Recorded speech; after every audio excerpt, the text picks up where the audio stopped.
They come in all shapes and sizes. They perform tasks that humans don't want to do themselves. And they have even proven to be better at it than us. They do their chores and jobs ever agreeable, ever even-tempered, and highly professional. Lovable and intelligent, uncanny and human-like, robots have gradually integrated into our lives. And now the question arises, will they one day replace us? Will our human abilities be rendered useless? Japan and its incredible robots have the answer.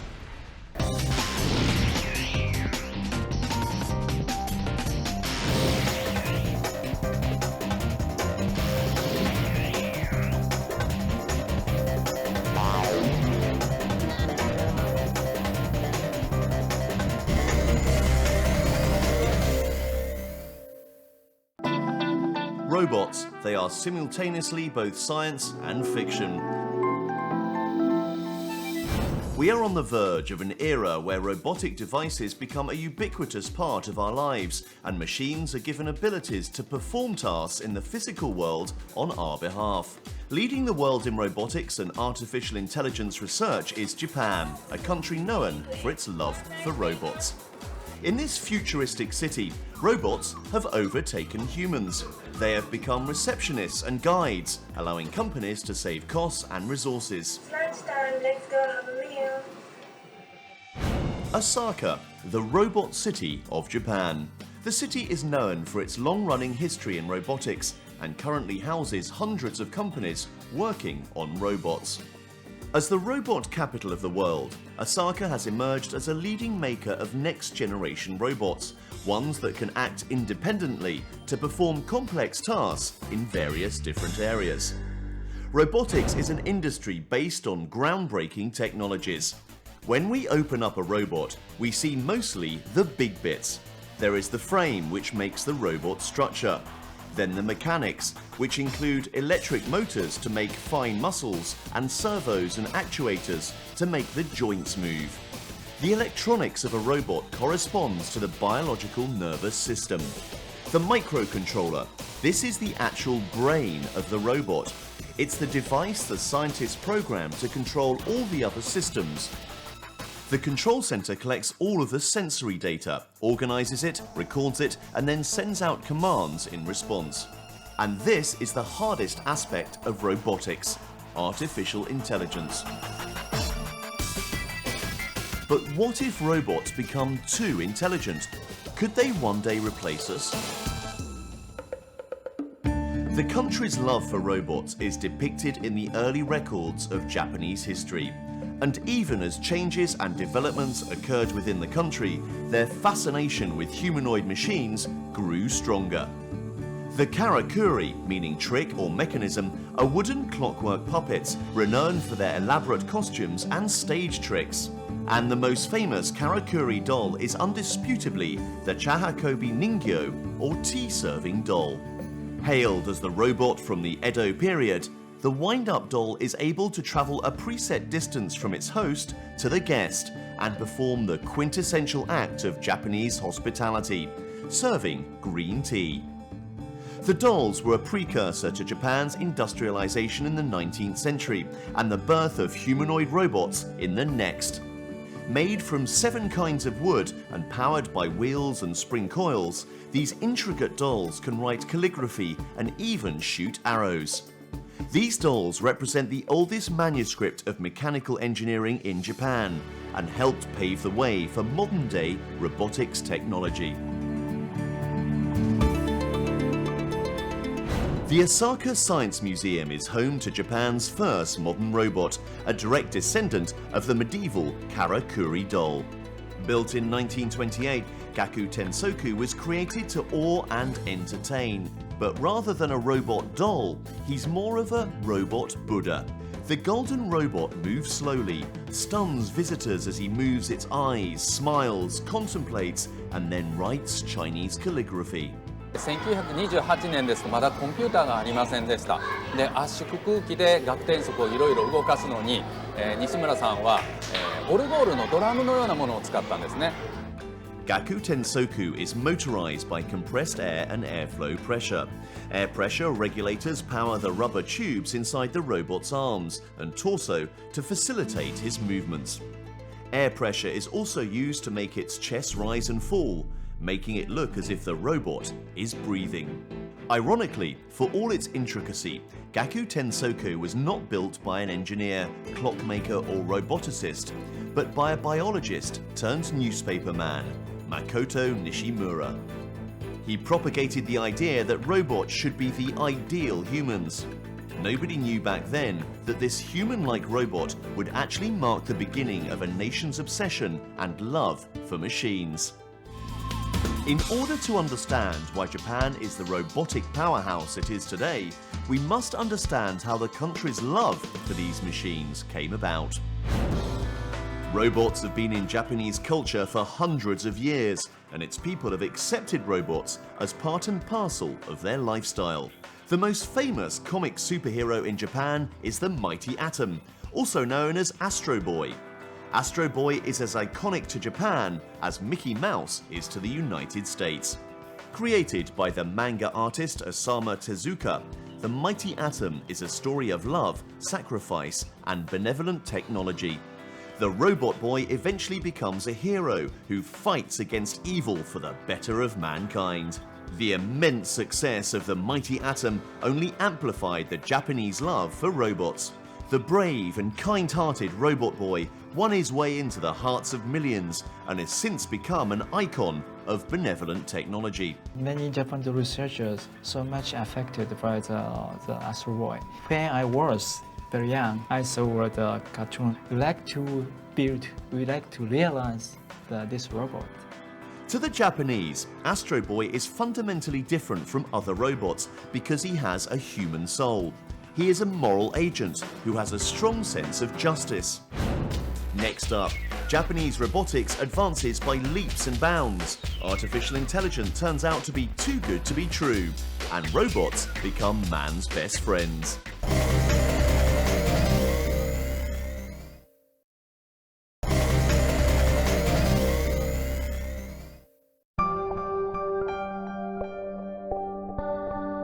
With further research and development of new technologies, the Japanese robots can now carry out everyday activities, such as performing various complex stunts, keeping geeks entertained, and providing companionship to the lonely. With the vision of building robots that would benefit humans and create joy, Sestek Akazawa created a desktop hobby robot toy named Plen. Plen, which is derived from the English word plain, is highly adored for its simple and sleek design. This 230mm tall hobby robot only weighs a dainty 700 grams. A true marvel of modern engineering, Plen is made up of the highest grade of servo motors, a powerful onboard microprocessor, and precision machine parts. Plen is extremely versatile. Built with 18 joints, which give it 18 degrees of movement freedom, it's able to move forward and backward, turn 180 degrees around, lift its arms and legs to breakdance, and even skateboard. With more than 20 pre-installed motions, Plen can easily be controlled by Bluetooth devices, such as a mobile phone, making it accessible and user-friendly. そのホビーロボットも、できるだけ、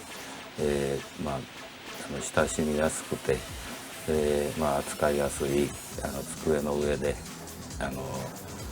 楽しめるようなロボットがいいだろう。What is the magic behind Plen? The microcontroller unit inside the robot sends and collects information for the robot, enabling it to be controlled by several devices.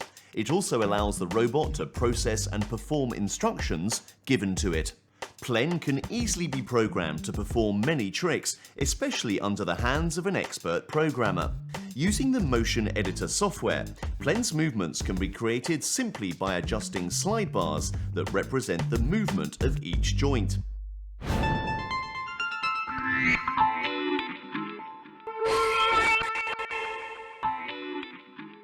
Japan is now at the forefront of creating the world's most user-friendly robots. The aim is to turn machines into man's best friends, thus allowing robots to be integrated into every aspect of human lives. As Asia's most high-tech society, Japan is home to 70% of the world's robots. No other population in the world enjoys creating products and robots as much as the Japanese. Robots have become more than just companions. They are also physical mechanisms that can be built, tinkered with, customized, and then enjoyed. This has fueled a do-it-yourself boom amongst Japanese hobbyists of all ages. But what is it that makes Osaka the center of robotics in Japan? 一つは大阪の周辺に非常に有力な大学や研究機関があって、そこの中でロボットにどうしても必要となるような優れた研究が行われています。例えば人工知能であるとかコミュニケーションとかセンシングとかですね、そういったような研究非常に盛んです。これが一つの理由です。At Osaka University, a scientist has created the most human-looking robot yet, a female android named Repli Q1 Expo. She has flexible silicon for skin rather than hard plastic, and a number of sensors and motors to allow her to turn and react in a human-like manner. She can flutter her eyelids and move her hands like a human. Professor Hiroshi Ishiguro of Osaka University says one day robots could fool us into believing they are human. He is known as the scientist who's propelling Japan towards the technological height of robotics and is one of the pioneers in creating robots with artificial intelligence. So far we have developed the various industrial robots, but as a research we need to develop a new area. Especially in Japan, it's very important to develop new applications for supporting our daily life. Therefore, I started the project for interactive robots. Repli Q1 Expo was modelled after famous NHK TV newscaster Ayako Fuji. Professor Ishiguro believes that only very human-like robots can elicit natural responses in humans and thus integrate in human society. In Professor Ishiguro's language, the technology is known as android science. In order to create a machine that can mimic the human brain, it must not only be able to process information at the speed of the human brain, it must also have cognitive functions such as visual recognition, navigation, and the ability to learn. Just what is cognitive science? Cognitive science is the multidisciplinary study of mind and behavior. Artificial intelligence, or AI, involves the study of cognitive phenomena in machines. One of the practical goals of AI is to implement aspects of human intelligence in computers. To make Repli Q1 Expo as human-like as possible, Professor Ishiguro equipped it with 42 small, quiet, air servo actuators. Using compressed air, these actuators allow precise control over motion and can give between 130 and 180 degrees of mobility. Tactile sensors, also embedded under the skin, are connected to sensors in the environment. The Actroid is surrounded by floor sensors that will sense movement and transmit signals to the control system. Using these sensory inputs, the autonomous program installed in the Actroid can make smooth, natural interactions with people around it. Microphones are used to pick up speech for processing as well. The interactive Actroid can communicate on a rudimentary level with humans by speaking. Hello, my name is Yu Ando. I'm really thrilled you can join me on One Step Beyond. Enjoy! Before Repli Q1 Expo, Professor Ishiguro developed an Actroid modelled after his own daughter. However, the female android was jerky and unnatural. My first Android was my daughter's copy, but I couldn't install enough number of actuators for the small body. Therefore, it looks very human-like, but the movement was very jerky and, it looks like a zombie. As a follow-up to Repli Q1, the professor created Repli Q1 Expo. However, he soon realized that there was a bottleneck issue. Repli Q1 Expo still couldn't carry out long-term conversations with humans. Advanced artificial intelligence had yet to be achieved. Undeterred, Professor Ishiguro set out to find a solution to this shortfall. But what would that solution be? Up next, in a surprising move, Professor Ishiguro shocked the world further when he revealed that he had successfully made a robot clone of a famous man. Who is the secret man?